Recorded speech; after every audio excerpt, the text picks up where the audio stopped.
Hello candidates, कैसे हैं आप सब। फाइनली सेकेंड फेज का पहला दिन के एग्जाम अच्छे से संपन्न हो चुका है। बात करेंगे इसके रिगार्डिंग कट ऑफ को लेकर, कितने लोगों ने इस बार उपस्थित हुए हैं और कितने लोगों ने एग्जाम को स्किप कर दिया, क्या कुछ देखने को मिला है। और जो सबसे बड़ी बात है, जिसने भी परीक्षा दे दिया है उनके लिए मौज ही मौज है। कैसे मौज है, क्या कुछ बड़ी खबर सामने निकल कर आ रही है, सारा कुछ जानकारी आपको इस वीडियो में प्रोवाइड कराने वाले हैं। किस दिन अपना आप रिजल्ट देख सकते हैं, आंसर की कब तक आने की उम्मीद है, सारी जानकारी आपको इस वीडियो में प्रोवाइड कराएंगे। साथ ही साथ बताएंगे किस जोन का कट ऑफ कितना रहने की इस बार उम्मीद है। तो टोटल एक्सपेक्टेड आपको कट ऑफ मैं आपको बताने वाला हूँ। सबसे पहले बात करेंगे टोटल वैकेंसी को लेकर। इसमें टोटल 3058 पदों पे वैकेंसी निकाली गई थी, जिसके लिए फॉर्म अप्लाई कितने किए गए तो 63,55,543 लोगों ने इस बार फॉर्म भरा था। प्रेजेंट एप्लीकेंट की बात किया जाए कितने लोगों ने इस बार एग्जाम दिया, तो अभी तक की बात किया जाए कि 7 से लेकर 9 मई और 13 जून की अगर हम बात करेंगे तो 9 लाख जो एग्जाम दिए थे वह पहली फेज में, और सेकंड फेज की पहला दिन की अगर हम बात करेंगे तो 3 लाख यानी 3.5 लाख कैंडिडेट ने पहला दिन एग्जाम दे चुके हैं। ठीक है, बाकी अगर पूरा कैंडिडेट की बात करें तो लगभग 63 लाख में से अप्रॉक्स 35 से 40 लाख अप्रॉक्स इस बार एग्जाम देने के लिए कैंडिडेट उपस्थित हो सकते हैं। ये एक्सपेक्टेड है, अभी तक प्योर इसका डाटा हमें नहीं मिल पाया, लेकिन उम्मीद जताई जा रही है कि लगभग 35-40 लाख इस बार उम्मीदवार शामिल होंगे परीक्षा देने के लिए। आगे बात करते हैं टोटल वैकेंसी के रिगार्डिंग, तो टोटल इसमें 3058 वैकेंसी निकाली गई थी। ठीक है, जिसमें कमर्शियल कम टिकट कलर की अगर हम बात करेंगे तो 24 से 24, अकाउंट कलर कम टाइपिस्ट की बात करेंगे तो 303, जूनियर कलर कम टाइपिस्ट की बात करेंगे तो 252, और ट्रेन कलर की बात करें तो 79 पोस्ट निकाली गई थी। आई होप आप सभी को समझ में आ चुका होगा पोस्ट वैकेंसी डिटेल को लेकर। आगे अगर हम बात करेंगे तो इस सभी जोन में यानी कौन कौन से जोन में कितनी वैकेंसी है, यहाँ पे सब कुछ समझ में आ चुका होगा। जैसे कि आरआरबी की हम बात करें कोलकाता को लेकर तो 499 पदों पर वैकेंसी निकाली गई थी, मालदा में 196, मुंबई में 494, मुजफ्फरपुर की बात की जाए तो 39, पटना में 24, प्रयागराज की बात करेंगे तो 330, रांची में 56, सिकंदराबाद में 272। इसी प्रकार से सिलीगुड़ी में मात्र एक वैकेंसी निकाली गई है। तो अलग अलग आरआरबी जोन में अलग अलग वैकेंसी निकाले गए थे। हम अगले वीडियो में यह भी बताएंगे कि किस जोन में कितने फॉर्म भरे गए थे, अगले वीडियो में जरूर मैं इसका आपको डाटा जरूर दूंगा। आगे बात करते हैं शिफ्ट एनालिसिस को लेकर, तो अभी तक 4 दिन आपका एग्जाम हुआ है, जिसमें 7 मई के पहले शिफ्ट की अगर हम बात करें तो आपका हार्ड है, सेकंड शिफ्ट आपका moderate and third shift moderate to hard बताई जा रही है। 8 मई की बात की जाए पहले shift moderate to hard, second shift hard and third shift आपका मॉडरेट बताई जा रही है। 9 मई की पहली shift moderate and second shift moderate easy to moderate and third shift moderate बताई जा रही है। 13 जून की बात करें तो 13 जून की हार्ड पहली shift, second shift moderate and third shift moderate to hard बताई जा रही है। आई होप ये डाटा आप सभी को समझ में आ चुका होगा किस प्रकार से आप सभी का इस बार एग्जाम का लेवल देखने को मिला है। हालांकि इसमें कुछ न कुछ चेंजेस जरूर होंगे, जब आंसर की आएगी तो बदलाव होने की उम्मीद जताई जा रही है। अब बात करते हैं नेक्स्ट यानी कि सब्जेक्ट वाइज डिफिकल्टी लेवल को लेकर। अगर बात करें जीके करंट अफेयर के लेवल की अगर बात करेंगे तो ये हार्ड ही पूछी जा रही है, अक्सर सभी एग्जाम में हार्ड ही होती है। मैथ की बात करेंगे तो मैथ आपका मॉडरेट टू हार्ड बताई जा रही है, और रीजनिंग की बात करें तो मिड रीजनिंग आपका मॉडरेट बताई जा रही है।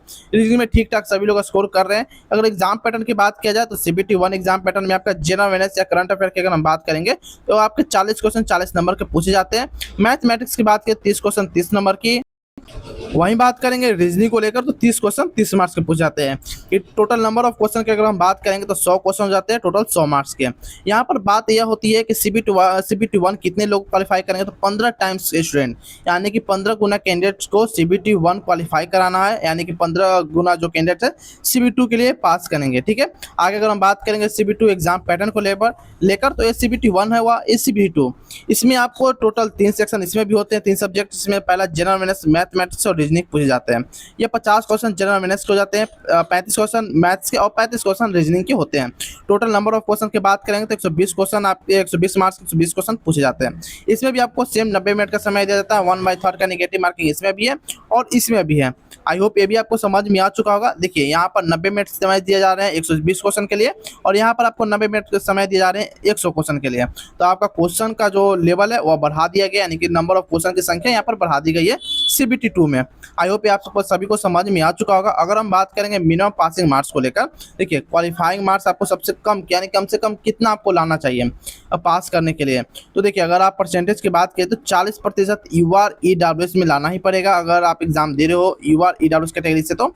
और 30% की बात करें अगर आप ओबीसी एनसीएल होना चाहिए और एससी एसटी से, यानी कि OBC with NCL SC ST के लिए आपको 30% मार्क कम से कम लाना होगा। अगर इससे आप कम लाते हो तो आप पहले डिस्क्वालीफाई हो गए, यानी कि आप फेल कहलाओगे, आपको कोई भी किसी प्रकार से कोई लेना देना नहीं है। आई होप ये भी आपको समझ में आ चुका होगा। अगर बात करेंगे सीबीटी 2 के लिए तो सीबीटी 2 में आपको 8 गुना बच्चे को सिलेक्शन दिया जाना है, यानी कि अगर आप CBT 2 में बैठते हो तो उसमें 8 गुना बच्चे सिलेक्ट होंगे, पोस्ट से 8 गुना बच्चे को सिलेक्शन दिया जाना है आगे के लिए, यानी कि रनिंग के लिए रनिंग बोल रहे हैं, साइको की बात किया जाए या बात किया जाए स्किल टेस्ट के लिए उसमें भी, ठीक है। अब बात करते हैं किस में स्किल टेस्ट है और किस में साइको वगैरह है या कुछ भी है। सबसे पहले बात करते हैं जूनियर क्लर्क कम टाइपिस्ट की बात की जाए तो इसमें पहले में आपको यहाँ पर टाइपिंग स्किल टेस्ट आपको होना चाहिए, यानी कि आपका टाइपिंग अच्छा होना चाहिए।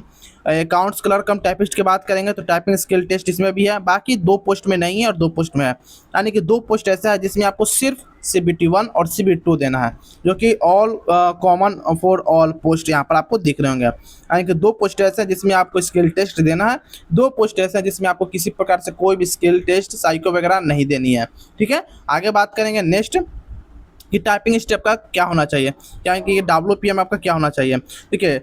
अगर आप इंग्लिश की बात किया जाए तो इंग्लिश में आपको 30 वर्ड पर मिनट यानी कि WPM होना चाहिए, वहीं हिंदी में बात करें तो 25 वर्ड पर मिनट यानी कि 25 WPM आपका स्पीड होना चाहिए।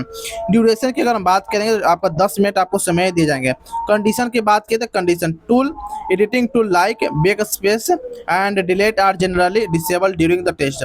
अगर आप टेस्ट देने जाओगे तो वहाँ पर बैक स्पेस का जो बटन होगा वह डिसेबल कर दिए जाते हैं और डिलीट का बटन वहाँ पर डिसेबल कर दिए जाते हैं ताकि आप बैक स्पेस ना ले पाओ, ठीक है। आई होप आपको समझ में आ चुका होगा। अब यहाँ पर बात कर लेते हैं कि typing speed standard the typing test is qualifying in nature, यानी कि जो टेस्ट होती है क्वालिफाइंग नेचर का होता है।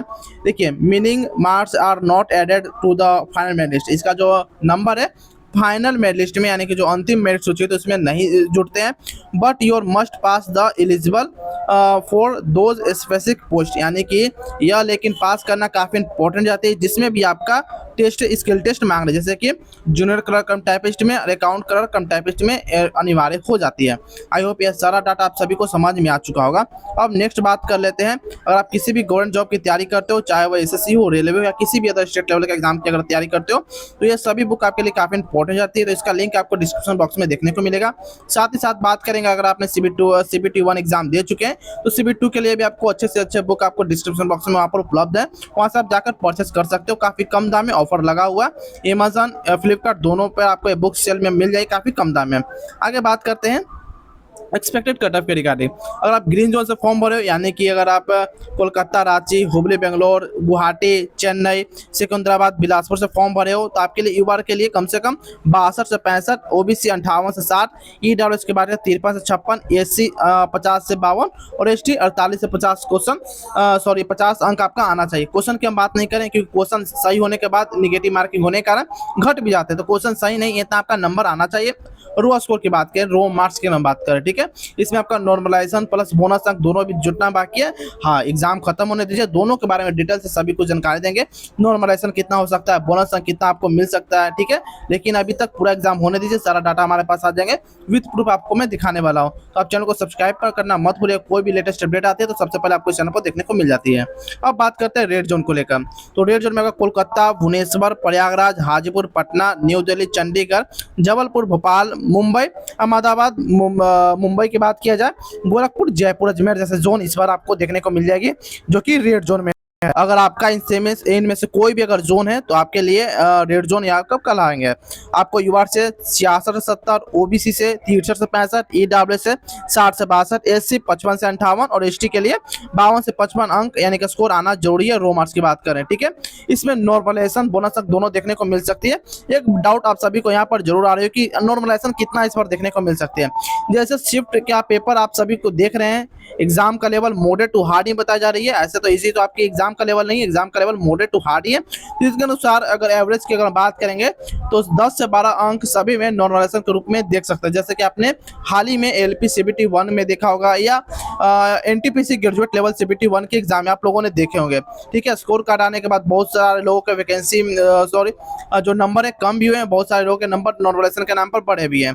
LP CBT 1 में और ग्रेजुएट जो NTPC ग्रेजुएट लेवल CBT 1 का हुआ था उसमें भी आप देख सकते थे।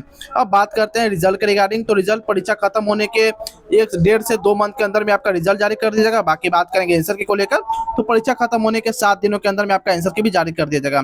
बाकी कुछ भी इन्फॉर्मेटिव वीडियो के लिए आप हमारे चैनल को सब्सक्राइब कर सकते हो, बेल आइकन दबा सकते हो।